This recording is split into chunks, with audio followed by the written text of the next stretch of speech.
স্বাগত ডিবিসি নিউজের শুক্র ও শনিবারের বিশেষ আয়োজন প্রযত্নে বাংলাদেশে। পুরো আয়োজনে আপনাদের সাথে রয়েছি আমি সুলতানা স্বর্ণা এবং আজ আমরা আলোচনা করছি গঙ্গা চুক্তি নবায়নে বৈঠক সফলতা কতদূর।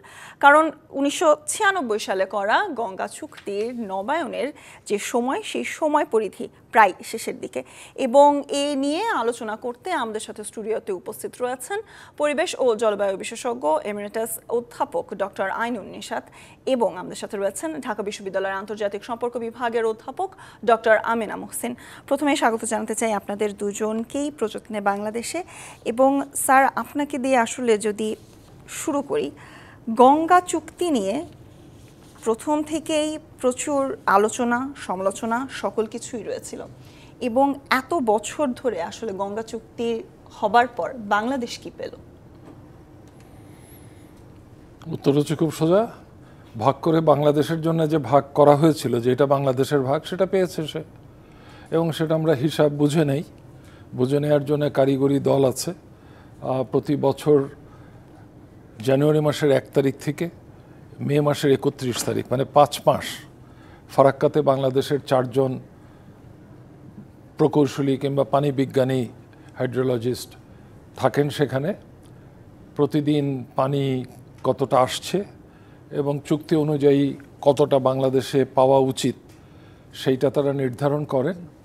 এটা 10 দিন পর পর একটা সমীক্ষা হয় এবং প্রতিদিনের ভাগটা, প্রথম 9 দিনের ভাগটা তারা বিকাল নাগাদ বলে দেন, বিকাল 4টা নাগাদ, এবং 24 ঘন্টা সেইভাবে ভাগ হয়। এবং তারপরে এই 9 দিন পরে দেখা হলো যে 10 দিনের হিসাব মিলছে কিনা। যদি আমরা একটু কম পাই তখন 10ম দিনে বাড়িয়ে দেয়, যদি একটু বেশি পাই 10ম দিনে ওরা কেটে নেয়। তাহলে এটা হচ্ছে ফারাক্কা পয়েন্টের ইতিহাস। ওরা একেবারে চুক্তি অনুযায়ী পাই পাই করে ফোটা ফোটা করে হিসাব বুঝিয়ে দিচ্ছে। আর বাংলাদেশে পানিটা ঠিকমতো এলো কিনা সেটা দেখার জন্যে হার্ডিঞ্জ ব্রিজের কাছে আরেকটা টেকনিক্যাল দল আছে। সেখানে 2 জন ভারতীয় বিশেষজ্ঞ প্রকৌশলী পানি বিজ্ঞানী অবস্থান করেন ওই 9 মাস। এবং এই কাজটা তদারক করার জন্যে প্রতি বছর সাধারণত ডিসেম্বরের শেষ সপ্তাহে, জানুয়ারির প্রথম সপ্তাহে 2 দেশের যৌথ নদী কমিশনের যে টেকনিক্যাল কমিটি এটাকে মনিটর করে, তাদের সভা হয়। তাদের পদ্ধতি যে প্রক্রিয়ায় চলছে এটা কিন্তু 97 থেকেই চলে আসছে। এবং মার্চ নাগাদ মাঝামাঝি সময়ে যদি প্রথম মিটিং ঢাকায় হয়, দ্বিতীয় মিটিং কলকাতায় হয়, তখন কলকাতায় হলে বাংলাদেশ দল ভারতীয় কর্মকর্তা সহ ফারাক্কাতে যান, যেটা দেখতে পেলাম 2 দিন আগে গেছেন। আর ঢাকায় মিটিং, আর তৃতীয় মিটিংটা হয় তখন আবার ঢাকায়। আর যদি বছরের প্রথম মিটিংটা কলকাতায় হয় তাহলে দ্বিতীয় মিটিংটা ঢাকায় হয়। এবং তখন ভারতীয় দল সহ বাংলাদেশি প্রকৌশলীর দল, বিশেষজ্ঞর দল হার্ডিঞ্জ ব্রিজে যায় যে সেখানে মাপামাপিতে কোনো অসুবিধা হচ্ছে কিনা, কোনো ত্রুটি আছে কিনা। এবং মে মাসের শেষের দিকে তৃতীয় মিটিং করে বছরের ডেটাটা তারা কমপ্লিট করে। এবং করলে জুন জুলাই নাগাদ আরেকটা মিটিং তৈরি করে 2 দেশের, এটা তো একটা স্ট্যাটিউটারি বডি, জেআরসির একটা কমিটি, তারা জুন মাসে 2 দেশের সরকারের কাছে রিপোর্ট দেয়। এবং আমার জানা মতে এই মাপ যেটা হচ্ছে 10 দিন পরে, যখন প্রতি 10 দিনের মাপটা যখন চূড়ান্ত করে, এই ডেটা ওয়েবসাইটে আছে। জেআরসির ওয়েবসাইটে গেলে বাংলায় পাবেন, ইংরেজিতে পাবেন কিনা আমার এখনও সন্দেহ আছে, কারণ ওই রিপোর্টটা বাংলায় হয়। অবশ্য ভারতকে যখন যৌথ রিপোর্ট দেওয়া হয় তখন সেটা ইংরেজিতেই হয়। তো এই কমিটিটা, আমার খবরের কাগজ পড়ে প্রথম মনে হচ্ছিল যে এই কমিটিটা কাজ করছে, অর্থাৎ জানুয়ারিতে মিটিং করেছে, মার্চে আবার মিটিং করছে, জুন মাসে আবার, মে মাসে আবার করবে। এটা তো হচ্ছে পানি বন্টনের শর্তগুলো ঠিকমতো প্রতিপালিত হয়েছে কিনা তার রিপোর্ট। এটাতে 36-এর পরে কি হবে সেটা কিন্তু এই কমিটির কাজের মধ্যে পড়ে না। অবশ্যই সেটা আবার আলাদাভাবে বলতে হবে এখন আমাকে। অবশ্যই। তবে তার আগে যেতে চাই ডক্টর আমেনা মোহসিন আপনার কাছে। বর্তমান 5 আগস্ট পরবর্তী যে প্রেক্ষাপট, সেখানে আসলে 2 দেশের মধ্যে আমরা যে শীতলতা, সম্পর্কের যে শীতলতা, হয়তোবা সরকারের পক্ষ থেকে আমরা বারংবারই শুনছি যে এমন কোনো শীতলতা নেই, কিন্তু কার্যত কিন্তু শীতলতার কথা নদী কমিশন থেকেও কিন্তু আমরা বারংবারই শুনতে পাই, তার পাশাপাশি নাগরিকদের মনে তো রয়েছে যে দুই দেশের আসলে সম্পর্কটা বর্তমানে কেমন রয়েছে। সেক্ষেত্রে যদি আসলে জিজ্ঞাসা করি, এই পট পরিবর্তনের পর বাংলাদেশ আসলে কতটুকু আশা করতে পারে, সম্পর্কের বরফটা আসলে কতটুকু গলতে পারে? দেখুন, ধন্যবাদ আপনাকে। মানে যেটা গঙ্গার চুক্তি বা আমরা যেটাকে ফারাক্কা এগ্রিমেন্ট বলে থাকি, নবায়নটা 2026 সালে আসছে, মানে আগামী বছরই আসছে। আপনি প্রশ্নটা খুব স্পেসিফিক, যে এই যে পট পরিবর্তনের পরে ধরেন না, এবং যে বর্তমান যে সম্পর্কে একটা টানাপোড়েন চলছে, এখানে আমরা কি এক্সপেক্ট করতে পারি। দেখুন, এটা আমার চাইতে খুব ভালো আইনুন নিশাত স্যার বলতে পারবেন, কারণ উনি এই প্রক্রিয়ার মধ্যে একদম প্রথম থেকে ইনভলভ ছিলেন। এবং এটা এই পট পরিবর্তনের কথা না, আমরা যদি এটা প্রথমের দিকে দেখি, এটা পাকিস্তান আমলেও কিন্তু এই সমস্যাটা ছিল। তারপরে ধরেন পরবর্তী সময়েও আমরা দেখেছি সমস্যাটা ছিল। সে 96-তে গিয়ে কিন্তু চুক্তিটা হয়েছে। সো এটা মানে আমরা অনেক সমস্যারই দেখেছি যেগুলো ধরেন ন্যায্যভাবে আমাদের পাওয়ার কথা, বা পার্টিকুলারলি পানি সংক্রান্ত, কারণ এটা তো আন্তর্জাতিক আইনে একটা বিশেষ ধারাই আছে। আপনি আপার রাইপেরিয়ান কান্ট্রিজ, লোয়ার রাইপেরিয়ান কান্ট্রিজরা যেন ক্ষতিগ্রস্ত না হয়, তাদের ন্যায্য হিস্সা পায়, সেগুলো কিন্তু আন্তর্জাতিক আইনের মধ্যেই আছে। সো এখানে কিন্তু কেউ কাউকে কিছু দিয়ে দিচ্ছে না, বাট সেই জিনিসগুলো একটা মানে কতগুলো ব্যাপার আছে, আইনের কিছু ফাঁক ফোকর আছে। যেরকম কতগুলো কনসেপ্ট আছে যেখানে বলা হয় লিমিটেড টেরিটোরিয়াল সভরেন্টি, মানে ধরুন আমার এখান থেকে যখন পানিটা যাচ্ছে তখন সেটার উপরে আমার সার্বভৌমত্ব আছে কি নাই, এবং লিমিটেড বলা হয়েছে, যে একটা লিমিটেড হলো মানে রক্ষিত আর কি, এমন না যে পুরোটাই আমার, যেরকম আমি আমার দেশের একটা জমি বা আমার ইয়েতে আছে, যেহেতু এটা একটা ট্রান্সবাউন্ডারি একটা ব্যাপার না, একটা জায়গা থেকে আরেকটা জায়গায় যাচ্ছে সেই ইয়েটাতে না। আমি দর্শকদের জন্য বলার চেষ্টা করছিলাম। সো এটা দেখেন, আমরা মানে অনেকটাই, মানে এটা খুবই দুর্ভাগ্যজনক যে ভারতের সাথে আমাদের অনেক সম্পর্কই, অনেক ইস্যুজই কিন্তু রেজিম সেন্ট্রিক হয়ে গেছে। কিন্তু আমি আশা করব মানে যে এটা থেকে তো ভারতকে বের হয়ে আসতে হবে, ভারতেরও যেমন বের হয়ে আসতে হবে, বাংলাদেশেরও সেরকম ধরনের একটা মনোভাব নিয়েই আমাদেরকে এগোতে হবে, যে আমরা ওই ইন্ডিয়া মানে একটা নেগেটিভ কার্ড, সেটা আমরা যেন না প্লে করি। সেটাও একটা বড় জায়গা, সেটাও একটা জায়গার আছে। বাট এখানে যেহেতু ভারত থেকে আমাদের এখানে আসছে, সেখানে অবভিয়াসলি, এবং আমরা যদি বিগত বছরগুলো রাজনীতিও দেখি, পার্টিকুলারলি এই ফারাক্কা চুক্তি নিয়ে, সেখানে কিন্তু আমরা রিসিভিং এন্ডে ছিলাম, আমাদের হাতে জিনিসগুলো ছিল না। এবং এটার সাথে ধরেন আপনি আনন্দ স্যারকে পরিচয় করতে গিয়ে বলেছেন যে উনি মানে ক্লাইমেট এক্সপার্ট, সেখানে তো ক্লাইমেট চেঞ্জের ব্যাপারগুলো আছে। এবং যখন এই চুক্তিটা হয়নি, আমার মনে আছে এটা নিয়ে কিন্তু অনেক গবেষণা হয়েছে, থিসিস হয়েছে, যেখানে এটার হেলথ হ্যাজার্ডসগুলো, তারপরে ক্লাইমেট চেঞ্জের উপরে কী ধরনের এফেক্ট হচ্ছে, যে ফিশিং কমিউনিটিসগুলো আছে তাদের উপরে কী এফেক্ট হচ্ছে, নারীদের স্বাস্থ্যের উপরে কী ধরনের এফেক্ট হচ্ছে, এই সমস্ত কিছু, এবং স্যালিনিটি লেভেল যে বেড়ে যাচ্ছে, কিভাবে ক্ষতিগ্রস্ত হয়েছে, এগুলো কিন্তু ডিটেলস, এগুলো নিয়ে অনেক মানে গবেষণা হয়েছে। এবং সেই জায়গাটাতে দাঁড়িয়ে আমার মনে হয় বাংলাদেশ ভারত দুটো দেশই অনেক এগিয়ে এসেছে। এখন জলবায়ু পরিবর্তন একটা বড় ইস্যু, এবং অনেকগুলো প্ল্যাটফর্ম আছে যেখানে কিন্তু বাংলাদেশ ভারত সহযোগিতা করে।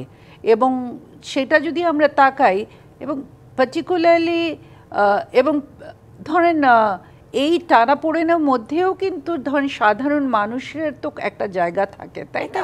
সো এবং এতগুলো বছর যখন যেহেতু চুক্তিটা ছিল, ধরেন আপনি 96 থেকে, আমি এখন এটা 2026-এ হবে। তো আমি আশা করি যে হ্যাঁ, একটু কিছু মানে দর কষাকষি হবে, বাট এটা তো ভারত আটকিয়ে রাখতে পারবে না, কারণ এটা আন্তর্জাতিক আইনের ব্যাপার আছে। এবং একটা নবায়নের ধরেন এটা কি কোন মানে কতটুকু আমরা যাব না যাব।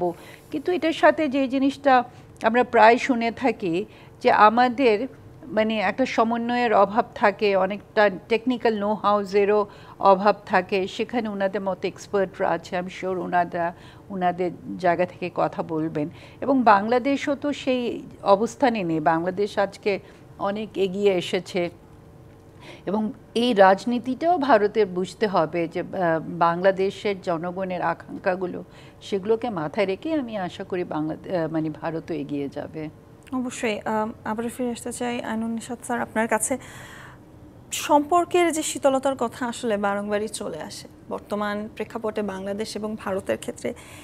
এই বৈঠক থেকে, গত কয়েকদিন ধরে যে বৈঠক চলছে, সেই বৈঠক থেকে আসলে আমরা কি কি আশা করতে পারি? মানে নতুন দর কষাকষির কথা বলছিলেন ম্যাম, সেই দর কষাকষির ক্ষেত্রে আসলে বাংলাদেশের পক্ষে কি কি আশা করা সম্ভব? বড় বিপদে ফেললেন, কারণ সারা জীবন সত্যি কথা বলে এসেছি এবং তাই বলবো, কিছু আশা করছি না। কারণ না, কারণটা খুব সোজা, they are not the right group of people. এরা যৌথ নদী কমিশনের যিনি প্রধান হচ্ছেন মন্ত্রী, উপদেষ্টা। কাজী একটা জিনিস বুঝতে হবে, স্ট্রাকচারটা, আলোচনার স্ট্রাকচারটা। ওকে, প্রথমে যখন যৌথ নদী কমিশনের সভা হয় তখন একবার বাংলাদেশ চেয়ার করে, একবার ভারত চেয়ার করে, পাল্টাপাল্টি বছরে। এটা তো গত 8-10 বছরে তেমন মিটিংই হয়নি। বাট চেয়ার করেন দুই মন্ত্রী এবং তাকে সহায়তা করার জন্য 3 জন সদস্য আছেন। একজন হচ্ছে দুই দেশের পানি মন্ত্রণালয়ে চিফ ইঞ্জিনিয়ার লেভেলের লোক, ওর অতিরিক্ত চিফ ইঞ্জিনিয়ার লেভেলের লোক। আর তার সাথে আরও 2 জন সদস্য আছেন, একজন হচ্ছে বিশেষজ্ঞ, আরেকজন হচ্ছেন কূটনীতিবিদ। সো ভারত বাংলাদেশের সম্পর্কটা ফরেন অফিস থেকে যিনি দেখেন তিনি সাধারণত সদস্য হন। আর অনেক সময় পানি উন্নয়ন বোর্ডের একজন বিজ্ঞ chief engineer, retired chief engineer কিংবা একজন গবেষক থাকতে পারেন সেখানে। এর সাথে এদেরকে সহায়তা করার জন্য এই 3 জনকে দুই দেশের পানি সচিব, পররাষ্ট্র সচিব, রাষ্ট্রদূত এবং আরও কিছু 12-13 জন টোটাল থাকেন। আরেকটা জিনিস বলতে হবে, আমি পরের ধাপে আসার আগে, Joint Rivers Commission is a statutory body, is an advisory body, advice করতে পারে, তারা কোনো সিদ্ধান্ত নিতে পারে না। কাজী দুই দেশের মধ্যে অনেক সমস্যা আছে, 150-র উপরের সমস্যা আছে। আপনি সময় পেলে আমি সেই 150-র 2-4টা ব্যাখ্যা করতে পারি। তো তাহলে যৌথ নদী কমিশনের এজেন্ডা ওয়াইজ এই আলোচনা করার পরে অরিজিনাল চুক্তিতে 1972 মার্চ মাসের জেআরসির স্ট্যাটিউটে বলা আছে বছরে 4 বার মিটিং হবে। এখন তো 4 বছরই একটা মিটিংও হয় না। এরা যে সিদ্ধান্ত নেয় সেগুলো বাস্তবায়নের জন্য একটা স্ট্যান্ডিং কমিটি আছে। এই স্ট্যান্ডিং কমিটি দুই দেশের যে যৌথ নদী কমিশনের কর্মকর্তা, নট চেয়ারম্যান, তারা এই স্ট্যান্ডিং কমিটির চেয়ারম্যান। সো এই স্ট্যান্ডিং কমিটিতে মূল জেআরসিতে যে সিদ্ধান্তগুলো হয় এগুলো বাস্তবায়নের জন্য যে পদক্ষেপ নেওয়া দরকার, যেমন ডেটা কালেকশন দরকার। আজকে যদি এবছর কুমিল্লা, ফেনীতে বন্যা হয়েছে, সেটার ব্যাপার দুই দেশ সহযোগিতা করতে চায়, তাহলে ওই স্ট্যান্ডিং কমিটিকে বলা হবে তোমরা এই ডাটা কালেক্ট করো, এই অ্যানালিসিস করো, সেগুলো আমাদেরকে উপস্থাপন করো। দুই দেশের মধ্যে দূষণ নিয়ে সমস্যা আছে, দুই দেশের মধ্যে নদী ভাঙন নিয়ে সমস্যা আছে, বন্যা পূর্বাভাসকে উন্নতি করার ব্যাপারে সমস্যা আছে, সাইক্লোন ওয়ার্নিংয়ের ব্যাপারে আছে, অনেক কিছু আছে। তো এই কমিটিটা বছরে কয়েকবার বসার কথা। তার নিচে আছে লোকাল লেভেল কমিটি। ধরেন এক জায়গায় নদী ভাঙছে, তখন বাংলাদেশের যিনি ওই এলাকার চিফ ইঞ্জিনিয়ার এবং ভারতের চিফ ইঞ্জিনিয়ার দুজন একটা শর্ট নোটিসে মিটিং করে টেকনিক্যাল সলিউশনটা তারা দিয়ে দেবেন। এই 3টা ধাপের বাইরে যখন দুই দেশের মধ্যে নির্দিষ্ট একটা বিষয়ে গভীরভাবে আলোচনার দরকার, তখন টেকনিক্যাল কমিটি সেট আপ করা হয়। এবং যখন এটা দুই রাষ্ট্রের মধ্যে আলোচনা দরকার হয়, তখন ওই টেকনিক্যাল কমিটির হেড হন দুই সচিব। যখন একটা অ্যাগ্রিমেন্ট সই হতে যাবে দুই রাষ্ট্রের মধ্যে, তখন দুই দেশের সচিব এবং পররাষ্ট্র দপ্তরের সহযোগিতায় আলোচনাগুলো হয়। এবং এখানে পররাষ্ট্র দপ্তরের ভূমিকা অত্যন্ত গুরুত্বপূর্ণ। একইভাবে গুরুত্বপূর্ণ হচ্ছে পানি সম্পদ মন্ত্রণালয়ের। কিন্তু সিদ্ধান্ত কোনো সময় কারিগরি ভিত্তিতে হয় না, হয় দুই দেশের মধ্যে সম্পর্কর ভিত্তিতে, রাজনীতির ভিত্তিতে। যতগুলো বিষয় আছে, দুই দেশের প্রধানমন্ত্রী মানে আগের কথা বলছি, কারণ আমাদের বর্তমান প্রধান উপদেষ্টা এখনো ভারতের প্রধানমন্ত্রীর সাথে মিটিং করেননি। করলে যে আলোচনাগুলো হবে তার একটা রেকর্ড অফ ডিসকাশন কমিউনিকে বের হবে, সেখানে অন্তপক্ষে 20-30টা বিষয় থাকবে। সো এই আলোচনার মধ্যে পানি সংক্রান্ত আলোচনাটা আবার যৌথ কমিশনের রেফার্ড হবে। তো তাহলে যে মিটিংটা আজকে গতকালকে কলকাতাতে হচ্ছে, আমার ধারণা এটা গ্যাঞ্জেস ওয়াটার শেয়ারিংয়ের স্ট্যান্ডিং একটা টেকনিক্যাল কমিটি, তারা এই যে বললাম রুটিন 4টা মিটিং করবে, আর এটা ওই স্ট্যান্ডিং কমিটির মিটিংও হতে পারে। এই স্ট্যান্ডিং কমিটির মিটিং হলে দুই দেশের মধ্যে যতগুলো জিনিস পেন্ডিং আছে সেই জিনিসগুলো নিয়ে আলোচনা হবে। যেমন ধরুন বাংলাদেশের কুশিয়ারার ওখানে সিলেটের ভারতের বর্ডার থেকেও অনেক ভিতরে 1 মাইল দূরে আমরা নদীর পানি তুলে সেচের ব্যবস্থা করেছি। পাম্প স্টেশন বানানো হয়েছে, ক্যানাল ট্যানাল সব হয়েছে, কিন্তু ভারত এটা চালু করতে দিচ্ছে না। কারণ ওটা চালু করতে গেলেই ওদের নিরাপত্তা বাহিনী বাধা দেয়। এখন এটার ব্যাপারে সিদ্ধান্ত হতে হতে দুই দেশের মধ্যে জেআরসির মিটিংয়ে, রাষ্ট্রপ্রধানের মিটিংয়ে সিদ্ধান্ত হয়ে আছে, কিন্তু এটা এখনও কার্যকর হয়নি। তো তাহলে আমার ধারণা কালকে হয়তো বাংলাদেশ সাইড থেকে বলবে যেটা তো আলোচনা হয়ে আছে এবং এই প্রকল্প হলে তোমাদের কোনো ক্ষতি নেই, তোমাদের কোনো অসুবিধা নেই, তোমাদের কিন্তু আমাদের অনেক উপকার হবে, তো তোমরা এটা আটকে রেখেছো কেন? এটা নিয়ে আলোচনা হতে পারে। কুমিল্লা যে বন্যা হলো সেটা নিয়ে আলোচনা হতে পারে যে তোমরা যদি আমাদেরকে একটু আগে পূর্বাভাস দিতে তাহলে আমরা লোকজনকে অ্যালার্ট করতে পারতাম। ওরা বলতে পারে যে এই পূর্বাভাস তো তোমাদের দিয়েছি, তোমরা অ্যালার্ট করতে পারোনি। আগরতলাতে যখন বৃষ্টির কারণে রেড অ্যালার্ট ডিক্লেয়ার করছে, তার 10-15 কিলোমিটার বাইরে কুমিল্লাতেও একই বৃষ্টি হচ্ছে, সেটা তো আমরা জানি, কিন্তু আমরা অ্যালার্ট করি নাই। সো এই ধরনের বহু বিষয় আছে। আমার শেষ কথাটা হচ্ছে এই আলোচনাটা হতে হবে পলিটিক্যাল লেভেলে। সো দুই দেশের প্রধানমন্ত্রী, প্রধান উপদেষ্টা লেভেলে আলোচনা হবে, অথবা যৌথ নদী কমিশনের সভায় হতে পারে, that's a supporting statutory body. অর্থাৎ এই ক্ষেত্রে আমাদের পানি সংক্রান্ত উপদেষ্টা এবং ভারতের পানি মন্ত্রী, তাদের মধ্যে বৈঠক হতে হবে। আমি একটু বলতে শেষ করছি, যারা গেছেন তারা হচ্ছেন senior officers, but not senior enough, not responsible enough, not দায়িত্বপ্রাপ্ত এনাফ, যাতে করে দুই দেশের এই জটিল সমস্যা নিয়ে এগোতে পারবেন। সেই জন্যই বললাম আমি এই মিটিং থেকে আলোচনা হচ্ছে, দুই দেশে কথাবার্তা হচ্ছিল, অনেকদিন গ্যাপ দিয়ে আবার একটু কথা হচ্ছে, এটা পজিটিভ, কিন্তু don't expect miracles out of it. আশার আলো দেখলেও আসলে অনেকটা আমরা আশা করতে পারছি না। এই পর্যায়ে প্রযত্নে বাংলাদেশে নিতে চাই ছোট্ট একটি বিরতির সাথে থাকুন। স্বাগত আরও একবার প্রযত্নে বাংলাদেশে, এবং আমরা আজ আলোচনা করছি গঙ্গা চুক্তি নবায়ন বৈঠক সফলতা কতদূর সে প্রসঙ্গে, এবং এই নিয়ে আলোচনা করতে আমাদের সাথে স্টুডিওতে রয়েছেন পরিবেশ ও জলবায়ু বিশেষজ্ঞ এমেরিটাস অধ্যাপক ডক্টর আইনুন নিশাত স্যার, এবং আমাদের সাথে রয়েছেন ঢাকা বিশ্ববিদ্যালয়ের আন্তর্জাতিক সম্পর্ক বিভাগের অধ্যাপক ডক্টর আমিনা মুহসিন। স্যার, আবারও আপনার কাছেই আসলে ফিরে আসতে চাই 86তম বৈঠক নিয়ে।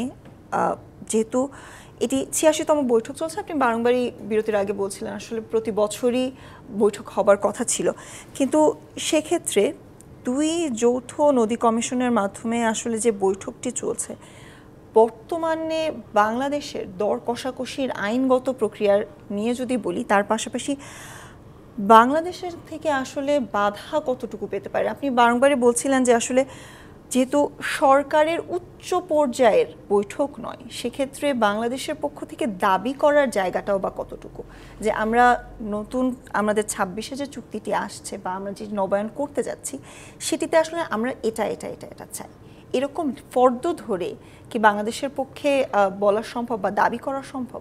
তাই দাবি করা হয়। এটা তো প্রথম চুক্তি না, 96-র চুক্তিটা হচ্ছে চতুর্থ চুক্তি।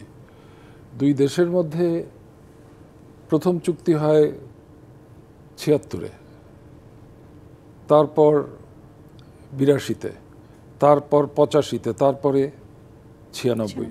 তো দুই দেশ বলবে, আমরা বলবো আমাদের কতটা পানি লাগবে, এই পানি কিভাবে পাওয়া যাবে, ভারত তাদের মতামত তুলে ধরবে।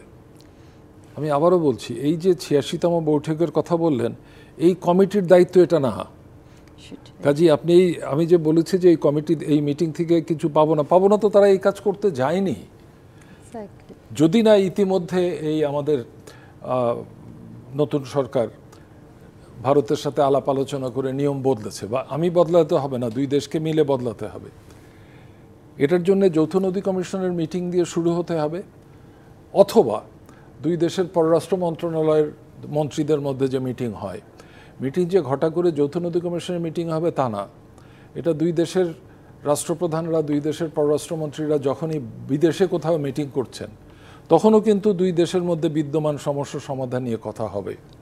যেমন আমাদের দেশে বাজারে আলু নেই, বলা হলো ভাই আলু ছাড়ো তোমরা বাজারে, তো আলু ছাড়ছে তারা। কাজেই সম্পর্ক তো আছে। আবার কিছু কিছু জিনিস যেমন তারা ভিসা দিচ্ছে না, আমাদের পররাষ্ট্র উপদেষ্টা অনুরোধ করছে তোমরা ভিসা দাও, ওরা বলছে দেবো, এই তো। তো তাহলে এই যে আলোচনাটার মধ্যে একটা মজার জিনিস আছে, পৃথিবীতে এই ধরনের দুই দেশের মধ্যে গত 3000-4000 বছর ধরে নেগোসিয়েশন হচ্ছে। তার একটা ডিপোজিটারি আছে ইউনাইটেড নেশনসে। এর চুক্তিগুলোকে 4 ভাগে ভাগ করা যায়, 3 ভাগে ভাগ করা যায়, 4 না 3 ভাগে। একটা হচ্ছে বন্টন, কে কতটা পাবে, এটা হচ্ছে কোয়ান্টিটি ভিত্তিক। আরেকটা হচ্ছে কোয়ালিটি ভিত্তিক, যেমন রাইন নদী, 6টা দেশ একত্রে বলছে যে কেউ পানির গুণগত মান খারাপ করতে পারবে না। তাহলে ফ্রান্স এবং জার্মানি তাদের দেশের ভিতর থেকে রাইনের পানি যখন হল্যান্ডে আসে, তাদের পানিটাকে পরিশোধিত করে তারপরে পাঠায়। ইউএস অ্যান্ড মেক্সিকো কলোরাডো রিভারের পানি বর্ডারের আগেই ইউএসএ সেটাকে পরিশোধিত করে তারপরে মেক্সিকোতে পাঠায়। বাট জটিলতা হচ্ছে কোয়ান্টিটি নিয়ে, কারণ উজানের চাহিদা আর ভাটির চাহিদা অনেক। এখন এই নিয়ে যদি আলোচনা দেখা দেয়, একটা ইম্পর্ট্যান্ট ডকুমেন্ট আছে বিশ্বব্যাংক প্রকাশ করেছিল এই বন্টন সংক্রান্ত যে চুক্তিগুলো আছে। আর তৃতীয় বিষয় হচ্ছে নৌ চলাচল সংক্রান্ত, এবং নৌ চলাচল সংক্রান্ত বিষয় কিন্তু ভারত আর বাংলাদেশের আলোচনা অনেক দূর এগিয়েছে। ভারতের এলাহাবাদ থেকে ফারাক্কা পর্যন্ত আর আমাদের বর্ডার থেকে ডিব্রুগড় পর্যন্ত যে নেভিগেশন রুট, সেটাকে আমরা কানেক্ট করতে দিতে চেয়েছি বাংলাদেশের ভিতর থেকে। ফারাক্কা থেকে আরিচা থেকে চিলমারি হয়ে বর্ডারে যাবে। এটার নাম দেওয়া হয়েছে ইকোনমিক করিডোর। মূলত ভারত বেনিফিটেড হবে, আমিও এটার পক্ষে, কারণ ভারতের নৌ চলাচল ফ্যাসিলিটেট করলে আমার নদীতে মিনিমাম কোয়ান্টিটি পানি থাকবে। সো হ্যাভিং সেড দ্যাট, আপনার কথা ঠিক যে আমাদের তো ডেফিনেটলি হিসাবের কতগুলো পদ্ধতি আছে। কতটা পানি তুলে নিলে আমার বিপর্যয় ঘটবে, আপা যেটা বললেন, এবং এখানে আগের শব্দটা ছিল অ্যাপ্রিসিয়েবল হার্ম, এখন শব্দটা কারিগরিভাবে হয়েছে সিগনিফিক্যান্ট হার্ম। এর থেকে বেশি তুললে আমার মারাত্মক ক্ষতি। যেমন তিস্তার পানি ভারত পুরোটা তুলে নেয়, তুলে নিলে আমার তো কিচ্ছু নাই, শূন্য, অল্প কিছু আসে 2-4 ফোঁটা। সো এই আলোচনাতে অনেক আগে আমেরিকার একজন অ্যাটর্নি জেনারেল তিনি একটা কথা বলেছিলেন, যেটা পৃথিবী মনে করে এটা অসভ্য যুক্তি। সেটা হচ্ছে অ্যাবসলিউট টেরিটোরিয়াল ইন্টিগ্রিটি। আমার ভিতর দিয়ে যে পানি যায় এটা আমার, ভাটির দেশকে দেওয়ার কোনো দায় আমার নেই। এটা কিন্তু পৃথিবী মানেনি। কিন্তু এই আমেরিকাপন্থী যারা, তারা এই কথাটা বলেন। দ্বিতীয়টা আমি খুব কুইকলি শেষ করছি, অ্যাবসলিউট টেরিটোরিয়াল সভরেনিটি। আমার দেশের ভিতরে যা আছে কারো ক্ষমতা নাই এটাকে কমানোর। আমরা যদি এটা বলতে চেষ্টা করি কিন্তু রক্ষা করার কোনো ব্যবস্থা নেই। থার্ড হচ্ছে ভাগাভাগি করা, ইকুইটেবল ডিস্ট্রিবিউশন, ইকুয়াল বলিনি, ইকুইটেবল। আর ফোর্থ হচ্ছে কমিউনিটি অফ কোর রাইপিয়ারিয়ান কান্ট্রি। এখন আমাদের দুই দেশের মধ্যে লেটেস্ট যে সিদ্ধান্ত আছে এটা বদলাতে পারে রাজনৈতিকভাবে। 2011 সনে যে চুক্তি সই হয়েছে ভারতের সাথে, যে আমরা এখন থেকে অববাহিকা ভিত্তিক, নদী ভিত্তিক, বেসিন ওয়াইজ ব্যবস্থাপনা গড়ে তুলব। তো এখন যে টেকনিক্যাল কমিটি আছে তারা কি এটা তুলছেন আমি জানি না, তাদেরকে পলিটিক্যাল ডিরেকশনটা কি। বাট যদি বেসিন ওয়াইড অ্যাপ্রোচ নিতে পারে বাংলাদেশ, তাহলে এটার থেকেই সবচেয়ে ভালো সমাধান বেরিয়ে আসবে। অবশ্যই। সেক্ষেত্রে ম্যাম আপনার কাছে আসলে আসতে চাই, আমিনা মহসিন আপনার কাছে। প্রথমত দুই দেশের যে সম্পর্ক বারংবার সে কথায় চলে আসতেই হয়, কিন্তু আমরা তিস্তা নিয়ে এক ধরনের মনোভাব দেখি। স্যারের কথায় কিন্তু তিস্তার কথা চলে এসেছিল। তিস্তা নিয়ে এক ধরনের তাদের মনোভাব দেখি, গঙ্গা নিয়ে এক ধরনের মনোভাব দেখি। কিন্তু গত কিছুদিন আগে কিন্তু বাংলাদেশের একটি রাজনৈতিক দল তিস্তামুখী একটি মার্চ করেছিলেন এবং আগামী এই 1.5-2 বছরে কিন্তু তারা অনেক আরও কর্মসূচি কিন্তু এমন রেখেছেন এবং ঘোষণা দিচ্ছেন, এমন কিন্তু আমরা দেখছি, যেটি নিয়ে আবার ভারত কিন্তু অনেক সময় অনেক ধরনের মন্তব্য করছেন। এটিতে আসলে দুই দেশের সম্পর্কর যে টানাপোড়েন চলছে সেটি কি আরও স্পষ্ট হয় কিনা? ধন্যবাদ আপনাকে। দেখুন, আমি একটু কয়েকটা জিনিস বলে নিই। আপনি স্যারকে যে প্রশ্নটা করছিলেন না, যে মানে এখন যে আলোচনাটা হচ্ছে ওখান থেকে কি আশা করতে পারি, এটা না মানে এটা কিন্তু পিওরলি একটা টেকনিক্যাল আলাপ আলোচনা, এবং ওদের এই ম্যান্ডেট নেই কিন্তু যে এখান থেকে ওরা একটা পলিটিক্যাল এই মানে আপনি যে দর কষাকষি বলেন এই সমস্ত জিনিসগুলোর জন্য কিন্তু একটা পলিটিক্যাল মানে টেকনিক্যাল কাম পলিটিক্যাল টিম যাদের ওই ধরনের ক্ষমতা থাকে, পার্টিকুলারলি এখানে ফরেন অফিস ইনভলভ থাকবে। এখন যেটা হচ্ছে সেটা মূলত ওরা ডেটাটা শেয়ারিং করছে, যে কতটুকু পানি গেছে না গেছে, এই জায়গাগুলো একটা মানে চলমান প্রক্রিয়া, সেটার মধ্যে দিয়ে যাচ্ছে। কিন্তু এটাকে আমি এই কারণে পজিটিভলি দেখছি, কারণ এই বর্তমান অবস্থা যেখানে আমরা মনে করছি যে দু দেশের মধ্যে সম্পর্ক একেবারেই তলানিতে চলে গেছে, সেখানে সেটা মানে একটা পজিটিভ জায়গা, যেখানে না যেগুলো আমরা যেগুলো বলি এসওপি, স্ট্যান্ডার্ড অপারেটিং প্রসিজার্স, সেগুলো চলছে, সেভাবে দেখার চেষ্টা করছি। আচ্ছা, দ্বিতীয় যে জায়গাটা সেটা যেটা স্যার রেজ করছিলেন খুব রাইটলি, একটা মানে পানির আপনি একটা কোয়ান্টিটি বলেন দিকটা, একটা কোয়ালিটি। ফারাক্কার একটা মেইন ক্রিটিসিজম ছিল যে আমরা কোয়ান্টিটির উপরে জোর দিয়েছি, আমরা কোয়ালিটিটার দিকে তাকাইনি। সো আমার মনে হয় যে আমরা ফিউচারে যখন এটা নিয়ে আলাপ আলোচনা করব, তখন কোয়ালিটিটাও আমাদেরকে একটু দেখা দরকার, যে আমরা কোয়ালিটিটা কী ধরনের মানে পানির কোয়ালিটিটা আমাদের জন্য গুরুত্বপূর্ণ হয়ে পার্টিকুলারলি ক্লাইমেট চেঞ্জ, জলবায়ু পরিবর্তন এই প্রেক্ষিতে। কারণ অন্যান্য দেশে যে আমরা চুক্তিগুলো যদি মূল্যায়ন করি, সেখানে আমরা দেখি কোয়ালিটির উপরে একটা জোর দেওয়া হচ্ছে। সেটা আপনি যেটা এখন আমাকে প্রশ্ন করলেন যে ধরেন তিস্তা নিয়ে, না দেখুন তিস্তাতে যেটা হয়েছে, তিস্তাতে এটা নিয়ে আসলে আমরা শুনবো, কিন্তু তার আগে আমার একটু ছোট্ট একটি বিরতি নিতে হবে। প্রযত্নে বাংলাদেশে দিতে চাই ছোট্ট একটি বিরতির সাথেই থাকুন। আবারও স্বাগত প্রযত্নে বাংলাদেশে, এবং আমরা আজ আলোচনা করছি গঙ্গা চুক্তি নবায়নে বৈঠক সফলতা কতদূর সে প্রসঙ্গে। এবং আলোচনা করতে আমাদের সাথে স্টুডিওতে রয়েছেন এমিরেটাস অধ্যাপক ডক্টর আইনুন নিশাত স্যার, এবং আমাদের সাথে রয়েছেন অধ্যাপক ডক্টর আমেনা মোহসেন। আমেনা মোহসেন ম্যাম, আপনার কাছেই আসলে আমরা ছিলাম বিরতির আগে। তিস্তা নিয়ে একটি আগ্রহ ভারতের লক্ষ্য করতে পারলেও গঙ্গা নিয়ে আমরা তেমন লক্ষ্য করতে পারি না, সেই প্রসঙ্গে আসলে কথা বলছিলাম। আবারও যদি প্রসঙ্গে ফেরত আসি। দেখুন, আগ্রহ আপনি বলছেন তিস্তা নিয়ে ভারতের আগ্রহ, এখানে মানে আমার আপনার সাথে একটু ছোট করে আমার একটু দ্বিমত আছে। এখানে ব্যাপারটা হলো কি, ভারত, আমি যদি এটা ইংরেজিতে আনি, Bharat is more interested or curious about it. কারণ এখানে বাংলাদেশ যে অ্যাপ্রোচটাতে যাচ্ছে, এটা বেসিন ম্যানেজমেন্টের একটা অ্যাপ্রোচ, যেখানে চীনকে অন্তর্ভুক্ত করছে। সেখানে ভারতের এক ধরনের একটা ভূ রাজনীতি এসে যাচ্ছে। এখন আমরা ভূ অর্থনীতি বলি, ভূ রাজনীতি বলি, সব কিছু কিন্তু জড়িয়ে। এবং যখন বেসিন ম্যানেজমেন্টের কথা বলা হচ্ছে, সেখানে কিন্তু আবার প্রসেসটা অন্যরকম, যেটা স্যারের সাথে একটু আগে আমি আলাপ করছিলাম, যে এটা শুধু ওয়াটার শেয়ারিং না, এটা মানে একটা ডেভেলপমেন্টের ব্যাপার এসে যায়। এখানে ধরেন ড্রেজিং আছে, কোয়ালিটি অফ ওয়াটার আছে, আপনি এখানে একটা উন্নয়ন করার চেষ্টা করেন, নেভিগেশন, ফিশারিজ, অনেক লোকের আপনি এখানে এমপ্লয়মেন্ট অপরচুনিটিসগুলো আসে, এবং পুরো প্রসেসটাকে মানে কোয়ালিটির উপরে জোর দেওয়া হয়। এখন সেই জায়গাটাতে ধরেন আমরা যদি তিস্তা থেকে আমাদের যেটা আমাদের ন্যায্য হিস্সা পাওয়ার কথা, সেটা আমরা যদি পেতে পারি, এবং সেখানে ধরেন চায়না ইনভলভ হয়ে এইখানে যেটা মানে বেসিন ম্যানেজমেন্ট যেটা আমরা বলছি, সেখানে চায়না ইনভলভ হয়, সেখানে ভারতের একটা আগ্রহের জায়গা থাকবে, কারণ এখানে চীন ইনভলভ আছে, এবং ধরেন এখানে নেপালও ইনভলভ হতে চাচ্ছে। সো এই জায়গাগুলো একটা মানে প্রেক্ষাপটটা, আমি যদি দক্ষিণ এশিয়ার প্রেক্ষাপটটা নিই, মানে এটা না বলাই হয় যে ভারতীয় ফরেন পলিসির, আমি একটু ছোট করে বলছি আপনার সময়ের জন্য, মানে 3টা সার্কেলে আমরা যদি নিই, ফার্স্ট সার্কেলে তার ইমিডিয়েট নেবারহুড আসে। সেই ইমিডিয়েট নেবারহুড কিন্তু ভারত ধরে নেয় যে এটা তার ডোমেইন, ওরা বাইরে কাউকে আসতে ইয়ে করে না।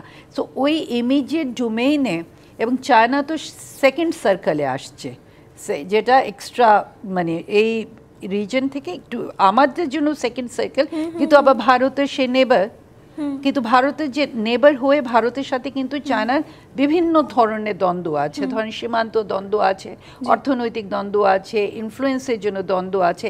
কিন্তু এই দক্ষিণ এশিয়া যেটা তার নেবারহুড ফার্স্ট, একেবারে দক্ষিণ এশিয়ার মধ্যেই যদি অলরেডি আমরা দেখছি বিআরআই বিভিন্ন ইয়ের মধ্যে দিয়ে, এবং বাংলাদেশের চীনের সাথে একটা ক্রমবর্ধমান আমরা দেখছি সম্পর্ক উন্নয়ন হচ্ছে, সেখানে এই পানির এই মানে ওয়াটার ম্যানেজমেন্টের জায়গাটাতে বা ওয়াটার ডেভেলপমেন্ট, বেসিন ম্যানেজমেন্ট যে কনসেপ্টগুলো আসছে, সেখানে আসাটা তাদের এক ধরনের ছোট্ট করে আসলে 10 সেকেন্ড 20 সেকেন্ডে আমি জানতে চাই সফলতা আসলে আমরা কিছু পাচ্ছি কি পাচ্ছি না। ধন্যবাদ। আমি 20 সেকেন্ডে উত্তর দিচ্ছি। ওয়াটার বাংলাদেশের জন্য অত্যন্ত ইম্পর্টেন্ট। ভবিষ্যতের ফুড সিকিউরিটি, আমাদের অস্তিত্ব রক্ষা, ক্লাইমেট চেঞ্জের কারণে গোলমাল হচ্ছে, ন্যাচারাল ডিজাস্টার, সবই ওয়াটারের সাথে যুক্ত। এবং আমাদের এখনকার অফিসিয়াল পজিশন হচ্ছে বেসিন ওয়াইড অ্যাপ্রোচ, পুরো নদীটাকে একটা ইউনিট ধরে এগোনো। অফকোর্স তার প্রথম ভাগ হবে বর্তমানে যতটুকু আছে এটা ভাগ করে ফেলা। তো অনেক দিন ধরে আলোচনা হচ্ছিল না, 96-এর পরে ফার্দার ডেভেলপমেন্টের এগ্রিমেন্ট ডেভেলপ করা উচিত ছিল। বাট আমি যদিও প্রথমে বলেছি যে সেটা হচ্ছে এই মিটিং থেকে আমি কিছু ট্যাঞ্জেবল আশা করছি না, কিন্তু পজিটিভ জিনিসটা হচ্ছে মিটিং তো শুরু হলো, এটা প্রথম meeting, but this should be supported by political process, diplomatic process etcetera. অবশ্যই আসছে দিনগুলোতে আমরা পজিটিভ কিছুই আসলে এক্সপেক্ট করছি।